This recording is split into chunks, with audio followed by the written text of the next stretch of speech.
Hello and welcome to Sensei podcast. This is Manos Brilakis discussing with leaders in the field of CTO and complex PCI. Sensei means teacher or master in Japanese.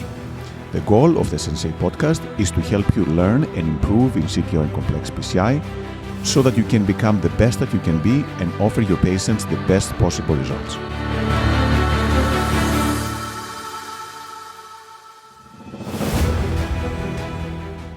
Hello everyone and welcome to Sensei podcast. It is my great pleasure to introduce Dr. Nicolas Boudou from the Ranquet Hospital in Toulouse, France, who graciously agreed to join us today. Thanks so much again, Nicolas. It's a great pleasure to have you today. You've done a phenomenal work in teaching and doing complex and CTO interventions, and we're delighted to learn how your trip has been so far and how we can learn from you and get better.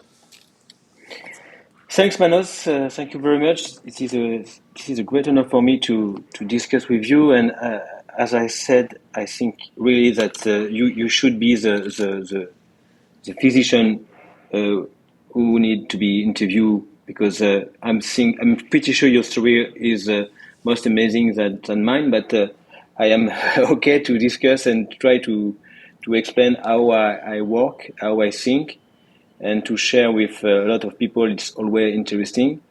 To start, I can explain that I have studied and learned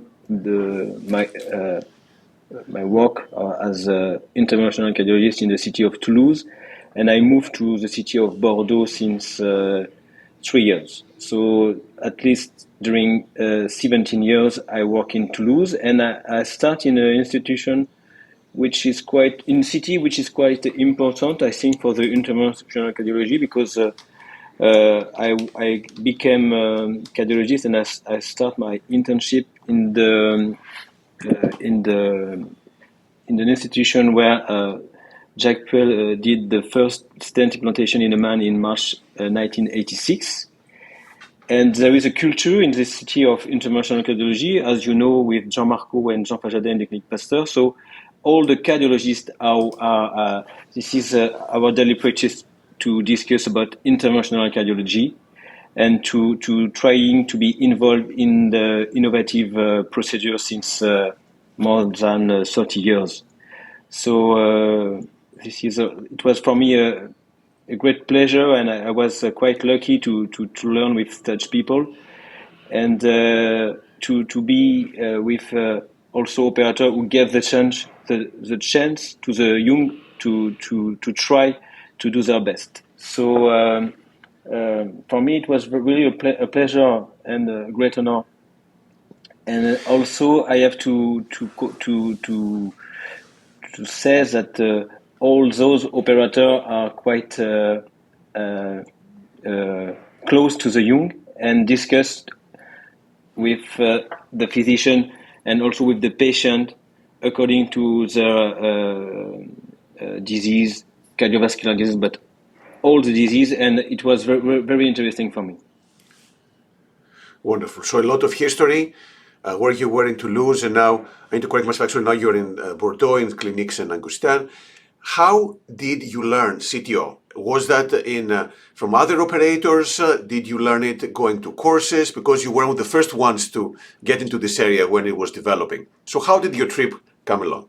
So first of all, I was working in a great team, because at this time, because just after when I became an interventional cardiologist, very quickly, I was working with Didier Carrier, the chief of the unit, and he wanted to work with young people to develop a lot of innovative procedure. And the key point was to be able to treat complex patients, and also to be involved in the structural disease such as the TAVI and so on. So he built the team, and for me, the key point was the strategy was to develop the complex PCI and the CTO PCI. So I was quite young, because I was 31 when I started to try to reopen CTO. And the key point, I think, is to be involved in a health team with a colleague who trust you and help you to become better, and you have to share your experiences with all your team. And then, as you say, you were obviously very energetic. You were young, early stage. Was it watching other people? Was it reading? How actually did you learn to actually do the procedure? Yeah, you have to think in different way. The first, you have to know the device, and you have to know the device you can have in your country, in your institution, and you have to ask to people. And there is two great way of learning.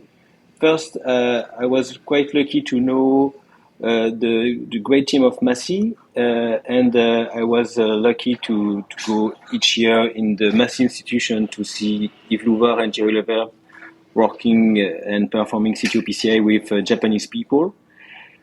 And also two times, it was only 2 days, but two times Etsuo Tsushikane came in my institution to perform for each day 3 cases of CTO-PCI. And it was quite interesting. First, because you see the operator and you understand what he is doing, but also you select patient, you prepare the intervention. So you have to read, you have to know the devices, you have to know the different strategy, and I think the key point is the way you prepare, you prepare to learn. For example, I think it was in 2009. I was 32. I traveled in Japan to see the Toyohashi Earth Center because I wanted to see the most amazing operators of CTO-PCI because Tsushikane and also the other one. But finally, I go in during 2 days. I spent 2 days in this institution, and I haven't seen any great case. I have only seen one CTO of a diagonal crossed by antegrade approach.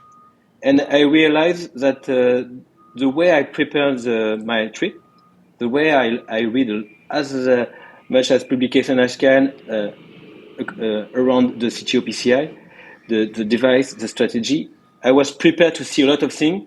Finally, I didn't see anything. But anyway, my mind was prepared to perform such cases. And the key point is to be aware of what you can do and to prepare the intervention. And then I realized that I was in the team with a chief who support me, who helped me to perform complex PCI. And also I have to try. And the key point is to start. You have to start. And the patient and the colleague won't be afraid if you failed. They will be afraid if you have complication, if you kill patient. So the first thing then to start is to be aware of all the technique, but you have to be aware of your capacity to treat the patient. And I prefer to fail without complication than sometimes to succeed with complication. Perfect. And that's often quite a difficult task because you are getting in and you really want to succeed and you can push. So how do you put limits before you start a case? Do you say, look, I'm going to go antegrade or retrograde through septal, but I will not touch the epicardial collateral, for example? Is that how you think, or this changes during the case? How do you minimize your exposure to risk?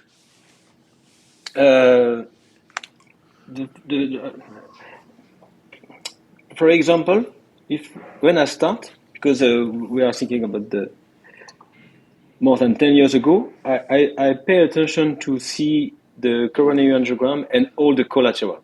And for example, because when you start, you start by antegrade approach.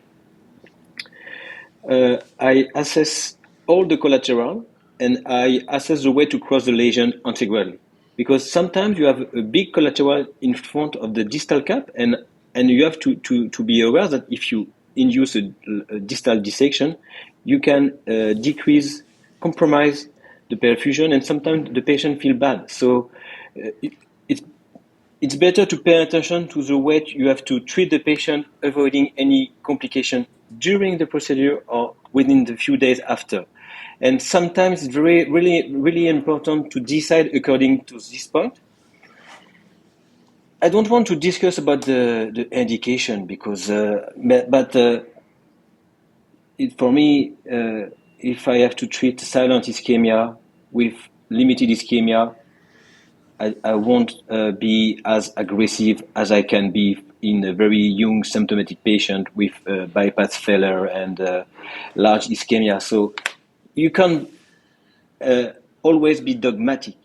You are not always in an algorithm, and you can decide every case according strictly to all the algorithm, but you have to pay attention and to help your strategy with the algorithm. Sorry for my English. I try to be clear. It's not easy for me. No, this is perfect. And actually, what you say makes perfect sense that there is no same treatment for everyone. Everyone is different, and the risks are different, Yeah. and the potential benefits, like how symptomatic they are, how young they are, that are also different. So you have to, as you said, make it very specific for every patient that you treat. Yeah.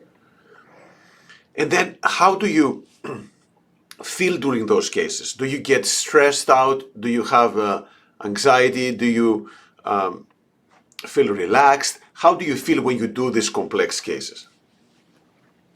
Uh,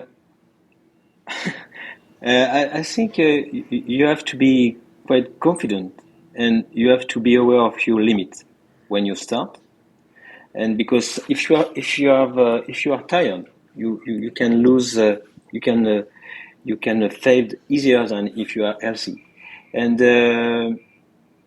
I think when you are doing complex intervention, it's the same for any works. I think you have to enjoy to do your work each day. So it's really important to think when you finish, my job is good, and I am happy because in our work as a cardiologist, uh, in we, a lot of patients say to us thanks. They thank really us because we try to treat them because in the thinking mind of all the patients, I think this is worldwide, the heart is really important. So it's an honor to have the confiance of the patient, and we are lucky of that, and we have to be as good as we can to respect that and treat patients. So the key point is to enjoy to do your work, and if you enjoy your work, you can adapt your week, your days, your night, your evening to be quite healthy to treat patients. And sometimes, if you are tired, you have to be aware of that and avoid to do mistakes, I think. So, do you have any ways to keep rested? Do you, or in good shape? Do you exercise? What do you do to stay fit and in good shape?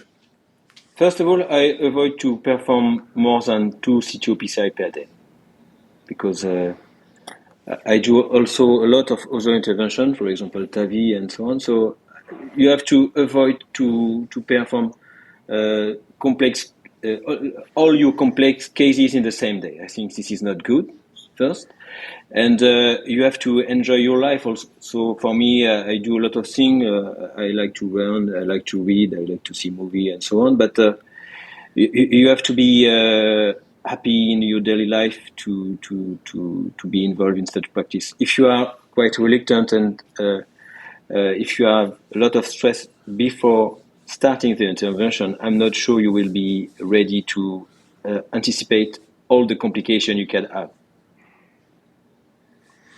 And then, when you do a case and complications do happen because these are complex cases after all, how do you deal with it? Do you get depressed? Do you try to make the most of it? How do you deal when complications happen?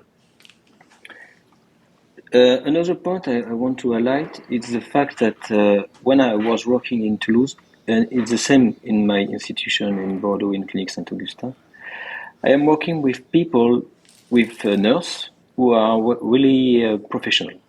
And the big mistakes, the big complication occurs when you did mistakes, but also all the team. And I know with some nurse, paramedics, helping me to work, it will be quite easy to manage complication because they are not afraid. They know what they have to deal, how to help you, and you must be confident with yourself, but also with all the team who help you to succeed and avoid complication. And this is really important to explain every day what you are doing to the patient, but also to all the team. And if there is a complication, you have to debrief with the paramedics to better understand. And thanks to that, you will better manage in the future the other difficulties and maybe complications. This is really a team work, I think. Yeah, I could not agree more. So essentially, you have the nurses and technicians who do this that you work with when we do this complex case, the same people, so who are very experienced in doing those cases, just like yourself. Is that And right? I know also that my colleague can help me if I need. And if they call me, I will help to manage any difficulty and complication. It's really important to be in a team to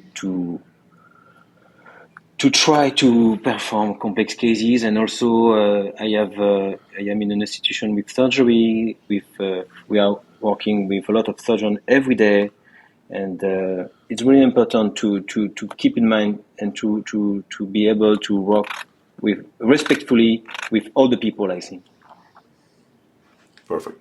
And I think this is exactly the way to go. Many of those patients, actually, at least in our place, they're referred by the surgeons because they had bypass before and they have failure. So there's a very close working relationship with the surgeons and the other teams as well. Now, how long do you prepare for these complex cases? Do you spend 10 minutes, 1 hour? How long do you spend preparing for the complex cases that you do? It depends.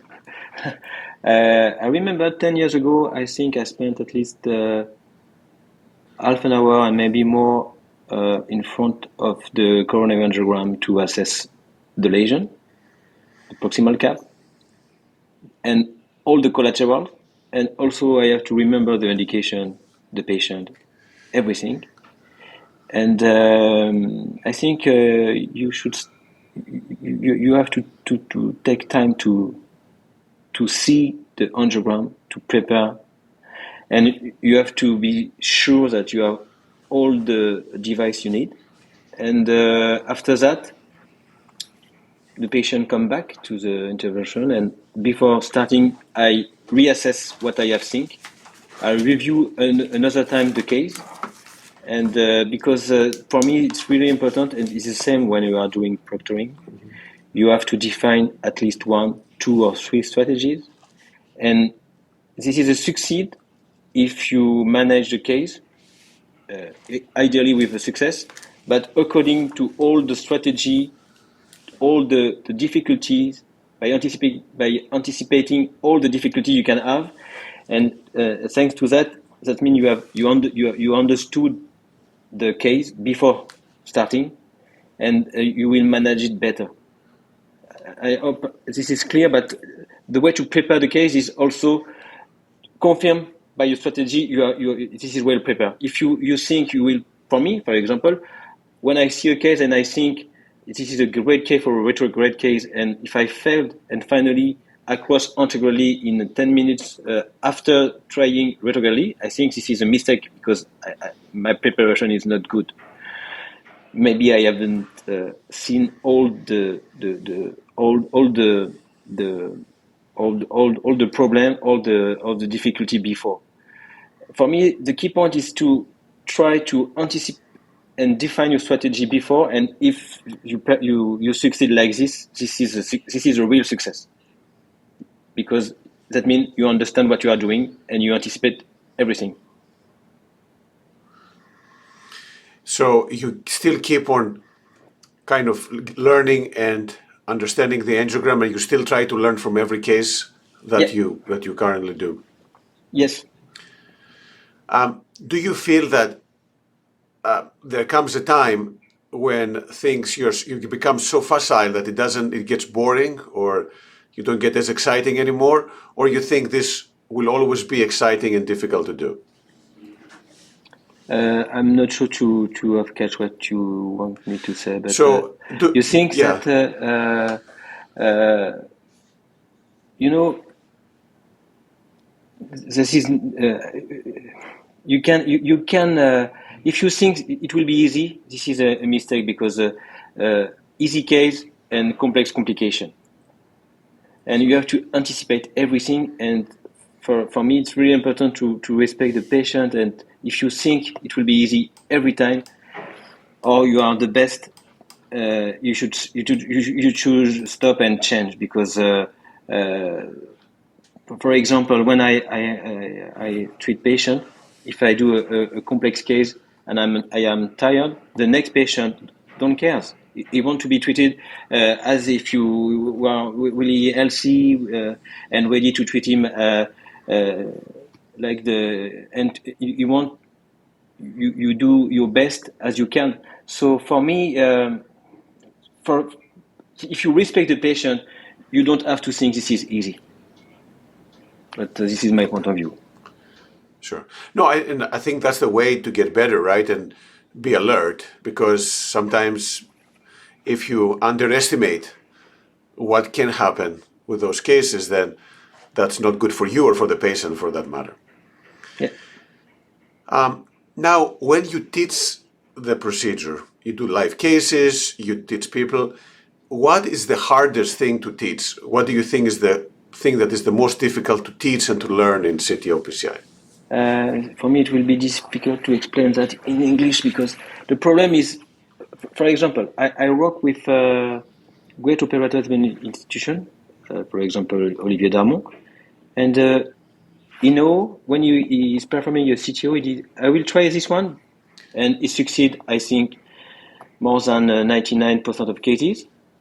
And for other, I won't try, because I know I could fail, because this is my limit, and I prefer you to try. And he know his limits, and the way to teach is really difficult because there is two way. You have to show and to help a young operator to become better, and also some of them bring you a lot of things and help you to improve your hands and your way to treat patient. But it's very difficult to understand and to see in which cases this is not for you. This is really complex. Maybe I am tired today. This is not good, or maybe I am not as good as I can be to treat complex patients. And sometimes it's difficult, because this is like the same in sport and in a lot of things. Some are really bad, are really good. You can see Cambis Machaliki working. Everything seems easy. And for other people, this is not the case. And sometimes it's difficult to be aware, to know, to learn your limits. And the key point is to don't have a double ignorance. I don't know the word in English. Maybe it's not good. So you don't know, but you don't realize you can do. It's really important. I prefer to.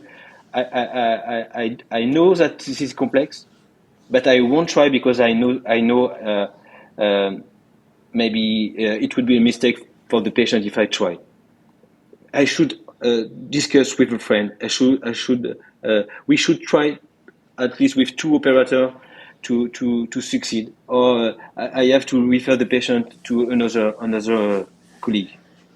And this is really because there is some ego, and sometimes I don't know how to teach them this, because this is really important for also for the expert, for me, for everyone. I think this is really difficult because sometimes it's not good to try to. This is not good to think you are the best, and if I failed, nobody can succeed. I think this is a mistake because there is always somewhere someone who can do the better than you. I think. Okay. Well, I mean, again, it's as you know, it's something that you learn, right? You mature, and even what you were 2 years ago, you still improve today, and probably you'll be even better in a year or two anyway. So it's something that you're continually learning. But do you ever tell someone who comes and tells you, "I want to learn," that, hey, maybe your skills are not good enough for doing this procedure, or you think everyone can do complex PCI if they take the time and learn? Uh, I think a lot of people maybe can perform complex PCI because there is good devices actually, and there is not a lot of complications. So I think the majority of the cath lab can have a operator dedicated to the complex PCI, and for me, I don't. Yes, maybe everybody can try, but the problem is to avoid complication, as I said. So, and sometimes you are not the best. The day after, it will be different. So I think there is, yeah, a lot of people can improve knowledge and of our hands and the ability to treat complex cases. This isn't. I think this is not a problem. Great. And what are the things that you look for in someone that you say, look, this is going to be a great city operator? Is there something specific? How good they're with their hands, their way of thinking? Can you predict who is going to be a good operator and who is not? I think you have to be methodic, and if at the end of all the procedure, I mean daily procedure, you can see everything is well clean on the table. It's better than if there is blood everywhere, even for a simple case or a coronary angiogram. I think you have to be quite methodic and be ready to manage all the devices, all the guide wire, and also you have to avoid any complication, any bleeding complication, and so on. So if every time when I see an operator working, if there is everything seems to be easy, I think it should be a great operator. When I see you working in a live case, there is no blood everywhere, Manos. I'm sure that you are working very well because everything is prepared. There is no hazard and no stress. Yeah, well, there's always a little bit of stress, I guess, which is a healthy mechanism to cope. But what are the things that, as you said before, you do your things to keep you in shape so you can do these procedures? Do you have any favorite books or any favorite movies that have inspired you? Uh, I Your book is very good. I think your two books. Or non-medical Ah, books or sorry. any books? Uh, I like to read. So, for example, American writer I enjoy to read is John Fante, uh, James Elroy. And in Europe, I like Stefan Zweig, Camus. A lot of writers. So I don't have read only one book, but I think there is a lot of book interesting. You have to read everything. There is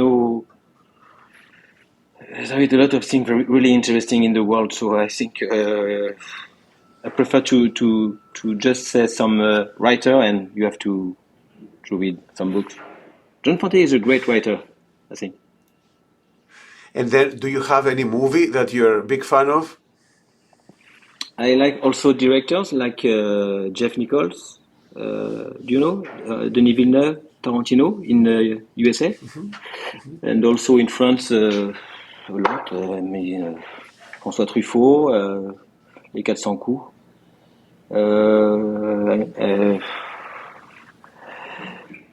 Actually, Toledano and Nakash, the director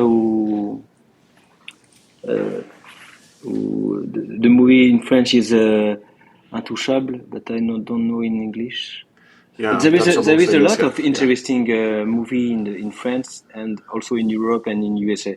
I enjoy to see a movie at least 1 or 2 times per week, so it's difficult for me to give only one.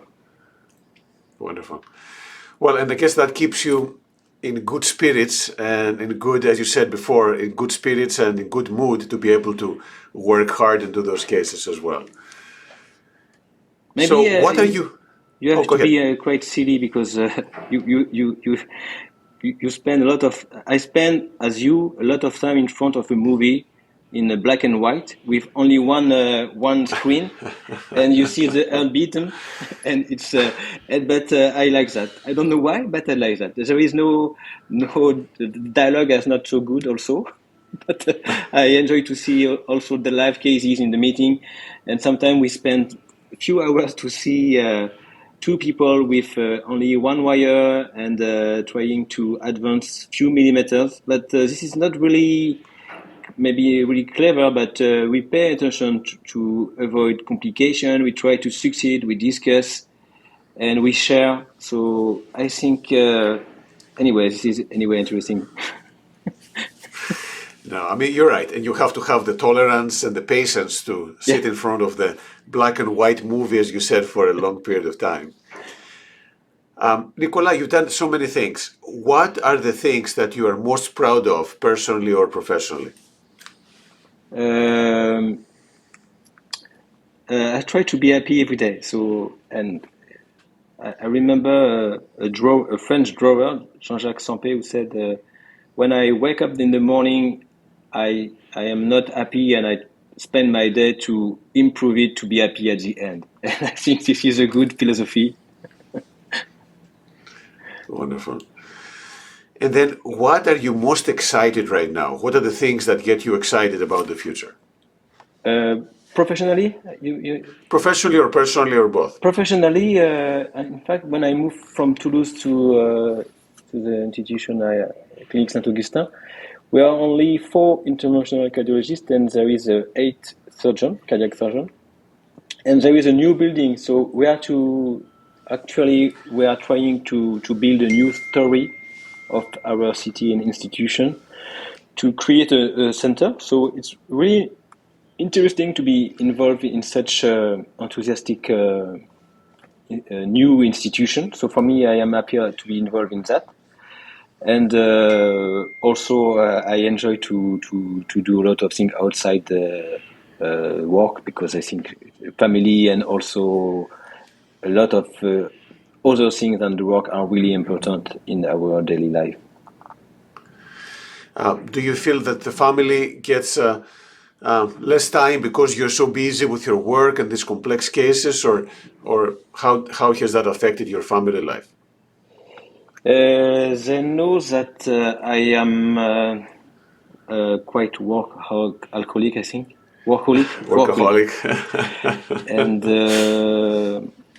but when I I go back in my home in the evening, they don't care if there is any complication or problem. They just want to see me happy and help them to do their homework and also to have fun. So you have to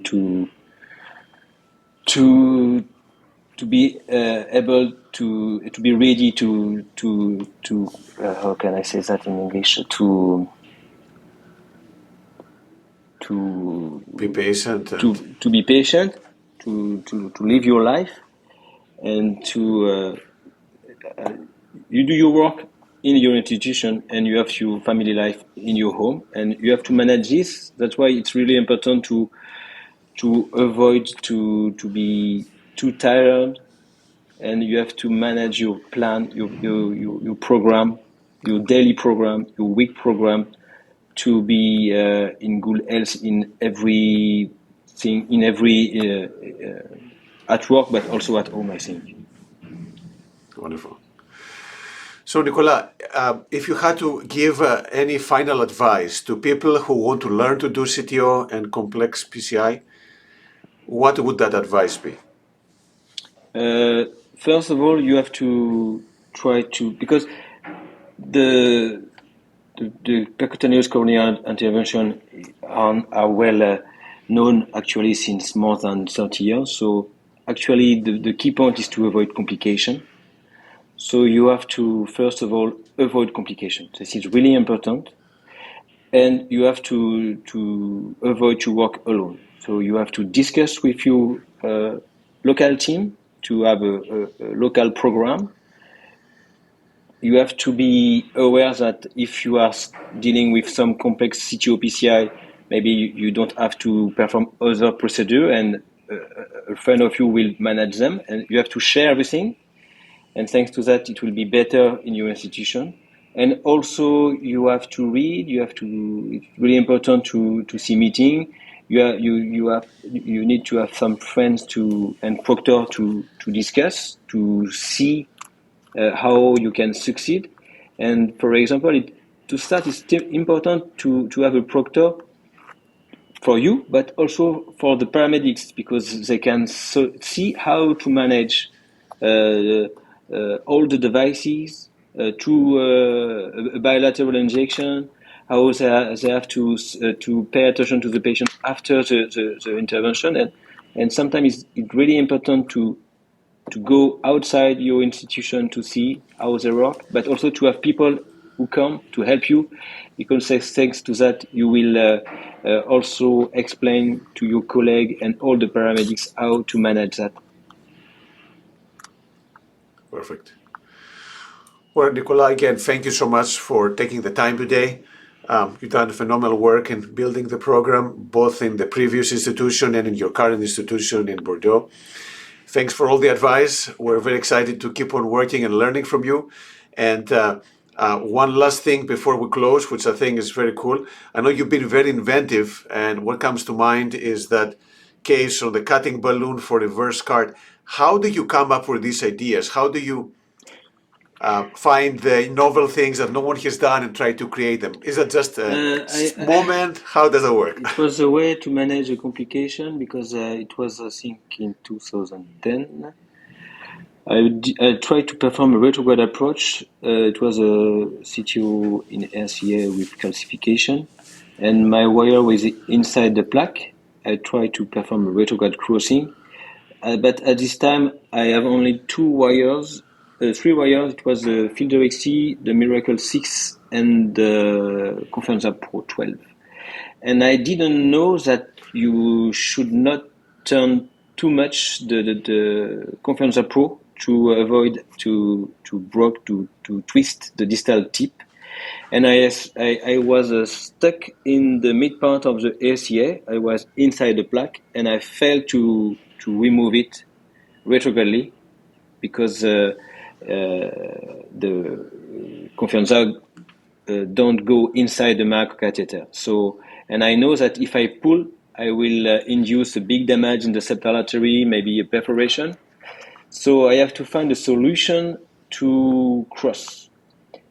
So I decide to try to do a reverse cut, and I think I have to be inside the plaque integrally, not around the plaque with a knuckle.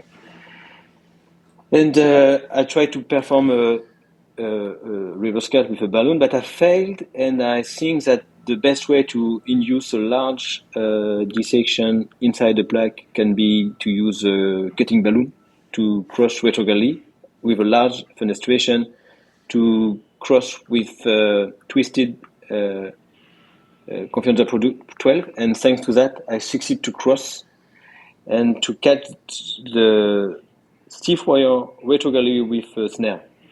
So after that, I realized that in some complex cases, if you go retrogradely and try to perform a retrograde crossing with wire, in case of failure due to a large calcification or fibrotic lesion, if both wires are inside the plaque, you can sometimes use a larger balloon, but also a cutting balloon, to try to connect. But I don't recommend to use this technique each time, because if you are around the plaque or in a subintimal space, subadventitial space, because there is no subintimal space inside the CTO, you can also induce a perforation. So it's really important to pay attention to this risk, and to use it only in very specific cases, I think. Wonderful. So again, necessity makes you creative, and that was a great save, and I think a great learning from all of us. So again, Nicolas, thank you so much again. It's been a pleasure, and super excited to keep on learning and learning from you. Thank you, Manos.